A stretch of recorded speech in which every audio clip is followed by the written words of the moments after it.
Hello students, we are going to start chapter 16, water. In this chapter, we are going to learn about water in different forms, water cycle, uses of water, sources of water, natural distribution of water, scarcity of water, methods of conservation of water. Water in different forms. Water exists in three different forms: solid, liquid, and gas. We know that water exists in three different forms: solid, liquid, and gas. Three forms of the water are interchangeable.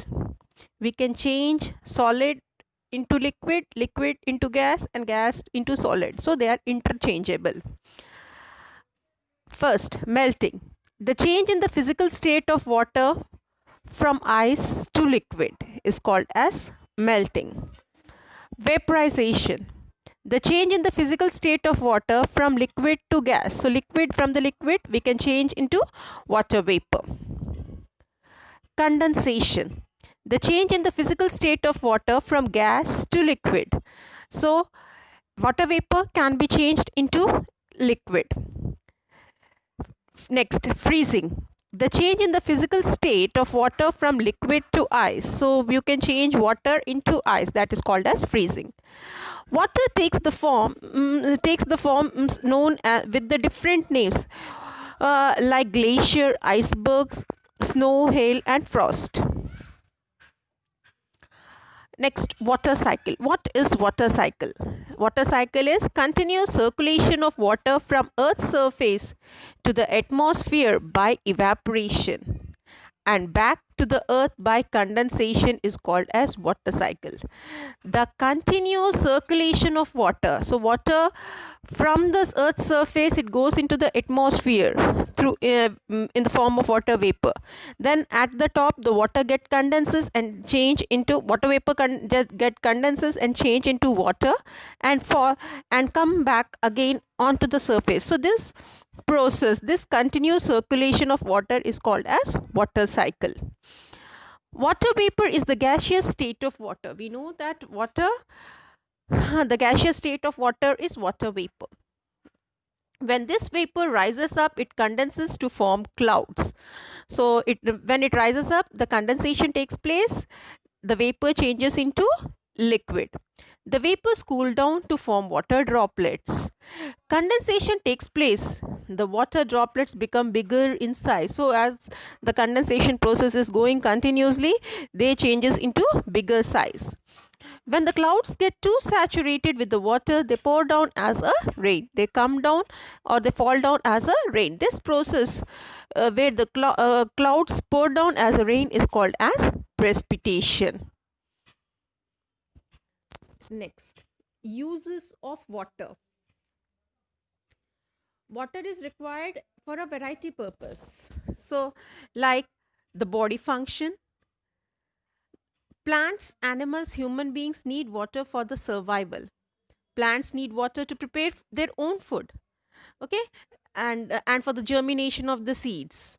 So they absorb the water from the soil through the roots, whereas animals, humans beings, they need water for the digestion and absorption of nutrition.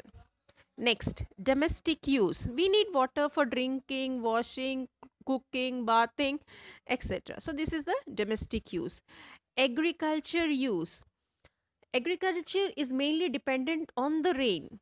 If there is less rain, the crops for the season do not grow properly, creating a very huge loss for the farmers. Different crops require needs different amount of water. Some crops like paddy, wheat, sugarcane, they require different amount of water. They require less amount of water, some require less amount of water, some require more amount of the water. Next, industrial use. So in many industries we require water.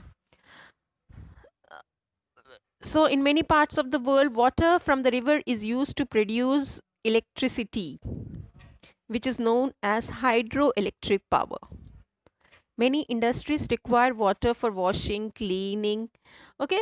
So industry also uses the water as coolant to make the things cool. Next, use in transport.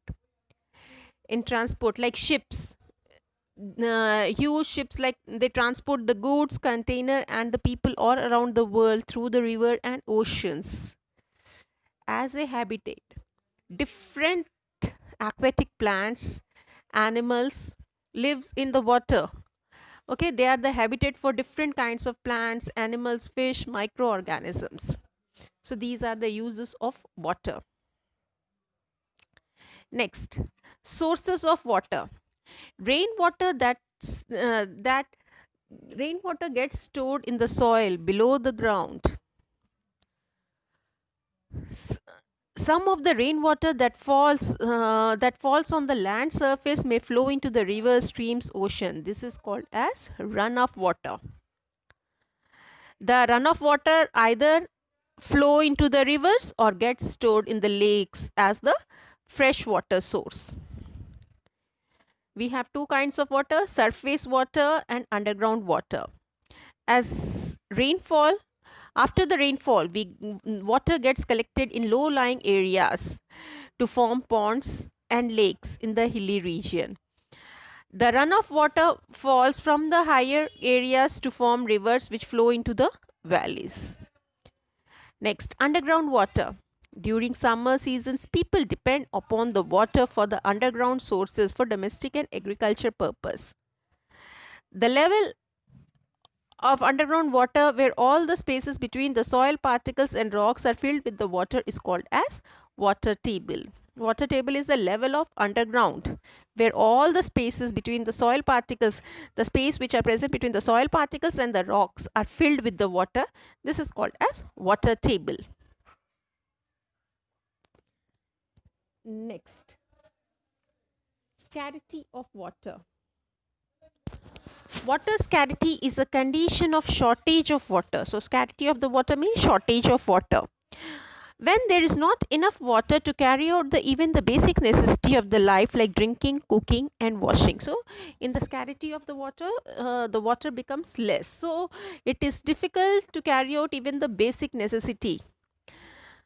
So people face serious shortage water storage in both urban and rural areas. In urban areas, people sometimes have to wait for 2 to 3 days to get their supply of the water from the civic authorities. Then during the time of scarcity, the civic authorities supply the water through the tankers to the affected localities, and the people stand in the queue to get their share of water. In rural areas, lakes, rivers, and the wells, they get dried up, leading to the shortage of the water for household use and for the animals. Next, consequences of scarcity of water on humans. Unavailability of the clean drinking water, which leads to the health problem and unhygienic condition. On plants need water to carry out their photosynthesis. They wither, die, and when there is lack of water, means they die when they don't get the water. On land, the soil dries up. The land eventually becomes barren when there is no availability of water. Next, methods of conservation of water. Now, how could we conserve the water? Proper shortage management and distribution of the water from the sources like rivers and lakes should be undertaken by constructing the dams and reservoirs. Wastewater treatment should be done before letting the polluted water into the river and lakes. The government should increase the use of the rainwater harvesting. It makes it mandatory requirements in the houses and the building in urban areas.